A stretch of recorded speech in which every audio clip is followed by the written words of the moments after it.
अस्सलाम वालेकुम स्टूडेंट्स, उम्मीद आप लोग खैरियत से होंगे और आप लोगों ने चैप्टर नंबर 1 की वीडियोस कंप्लीट कर ली होंगी। लास्ट वीडियो में जो है मैंने न्यूमेरिकल्स भी डिस्कस कर देंगे चैप्टर नंबर 1 के। आज हम शुरू करेंगे चैप्टर नंबर 2 एटॉमिक स्ट्रक्चर। तो बेसिकली एटॉमिक स्ट्रक्चर जो है वो हमारे पास लॉन्ग क्वेश्चंस के लिए ज़्यादा इम्पॉर्टेंट है क्योंकि इस चैप्टर से हमारे पास लॉन्ग आते हैं। चलिए आज हम बढ़ते हैं अपने पहले टॉपिक की तरफ। सबसे पहले हमारे पास जो टॉपिक है वो है discovery of electron, discovery of atomic particle जिसमें इलेक्ट्रॉन, प्रोटॉन, न्यूट्रॉन्स हैं।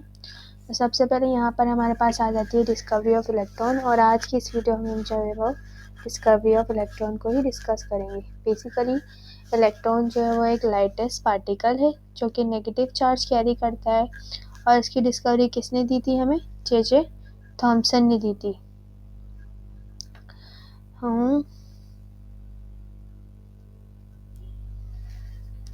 अच्छा, ये हमारे पास क्या हो गया, इसका इंट्रोडक्शन हो गया। देन आगे बढ़ते हैं हम। अच्छा, इसकी थ्योरी हमें क्या कहती है? इसकी थ्योरी कहती है कि डिस्कवरी ऑफ इलेक्ट्रॉन बेसिकली एक डिस्चार्ज ट्यूब के अंदर की गई थी। यानी कि हमारे पास जब ये एक्सपेरिमेंट हुआ था तो हमारा जो ऑपरेटर्स था उसका नाम था डिस्चार्ज ट्यूब। यानी कि जो बेसिकली पूरी डायग्राम बनी हुई है इसको हम क्या कह रहे हैं? डिस्चार्ज ट्यूब कह रहे हैं। और यहाँ पर 2 मेटेलिक इलेक्ट्रोड लगे हुए थे, यानी कि एक इस साइड पर जो ही लगा हुआ है और एक दूसरी साइड पर जो ही लगा हुआ है। इस चीज़ को हम कहते हैं इलेक्ट्रोड। बेसिकली अगर बहुत सारे पॉजिटिव चार्ज एक प्लेट पर जमा हो जाएं और बहुत सारे नेगेटिव चार्ज एक प्लेट पर जमा हो जाएं तो इसी को हम जो है वो केमिस्ट्री की ज़बान में इलेक्ट्रोड बोलते हैं।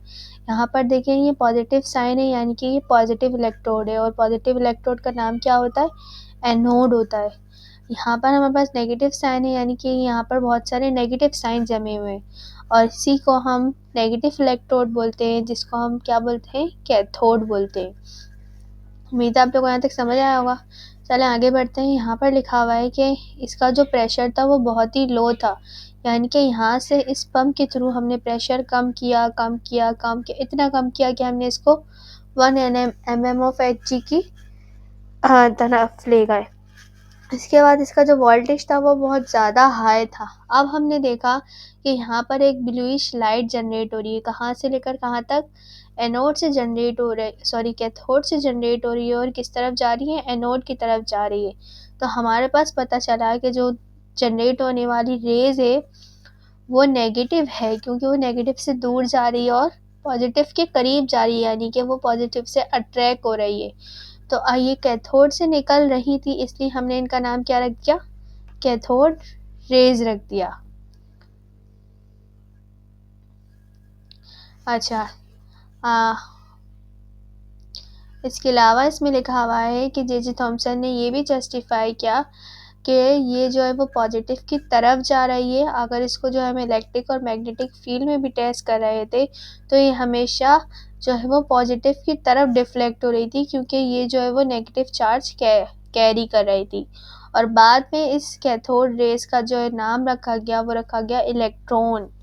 और इसके अलावा इसमें ये भी लिखा हुआ है कि जब इलेक्ट्रॉन ऑब्टेन होते हैं किसी भी गैस से डिस्चार्ज ट्यूब के अंदर तो इससे कोई फ़र्क नहीं पड़ता कि हमारे पास गैस कौन सी हो, हमारे पास हमेशा इलेक्ट्रॉन कैथोड रेस से निकलेंगे और एनोड की तरफ जाएंगे।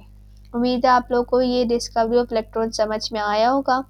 अगर आप लोगों को कोई भी क्वेश्चन हो या कोई भी ऐसी बात हो जो समझ में ना आई हो तो आप कमेंट में पूछ सकते हैं।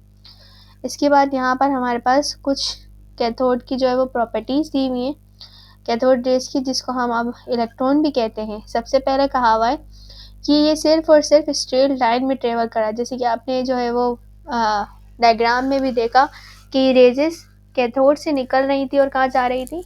एनोड की तरफ जा रही थी। दूसरा यहाँ पर आपने देखा ये कि यहाँ पर इन्होंने लिखा है कि ये इसके पीछे अगर हम कोई भी जो है वो ऑब्जेक्ट रखते हैं तो उसका शार्प शेडो प्रोड्यूस कर सकता है। इसके बाद यहाँ पर लिखा हुआ है कि इसके पास जो है वो नेगेटिव चार्ज है और ये किसकी तरफ मुड़ता है? पॉजिटिव चार्ज की तरफ जाता है, चाहे हम इसको इलेक्ट्रिक फील्ड में या फिर मैग्नेटिक फील्ड में टेस्ट करें। इसके बाद यहाँ पर लिखा हुआ है कि अगर यहाँ पर कोई गिलास या अदर मटेरियल रखा जाए तो वो उसका ग्लो करने का नतीजा बनेगा। यानी कि these raise when strike with glass and other material cause material glow.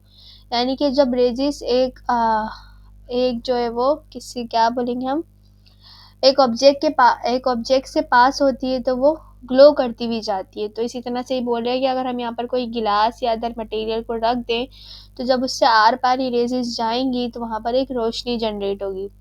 यहाँ पर 5वें पॉइंट में लिखा हुआ है कि इसका E/M रेशियो है वो उसकी वैल्यू क्या दी हुई है 1.75 एक्सपोनेंट 8 कोलम्स। यानी कि हमारे पास इसका E/M रेशियो यानी कि चार्ज टू मास रेशियो जो है वो इसका 1.75 है। और ये सेम रहेगा चाहे उसमें कोई सी भी गैस डली हुई हो, सेपरेटर्स में कोई सी भी गैस यूज़ हो, लेकिन उसका E/M रेशियो की वैल्यू है वो हमेशा सेम रहेगी। 6 पॉइंट में यहाँ पर लिखा हुआ है they can produce mechanical pressure indicating they possess kinetic energy. और लास्ट में इन्होंने बताया कि जितने भी इलेक्ट्रॉन जो कैथोड से निकल रहे हैं और एनोड की तरफ जा रहे हैं ये एक मैकेनिकल प्रेशर जनरेट कर रहे हैं जिसको हम क्या बोलते हैं। इसका मतलब क्या है? इसका मतलब ये है कि इनके पास कोई ना कोई एनर्जी मौजूद है।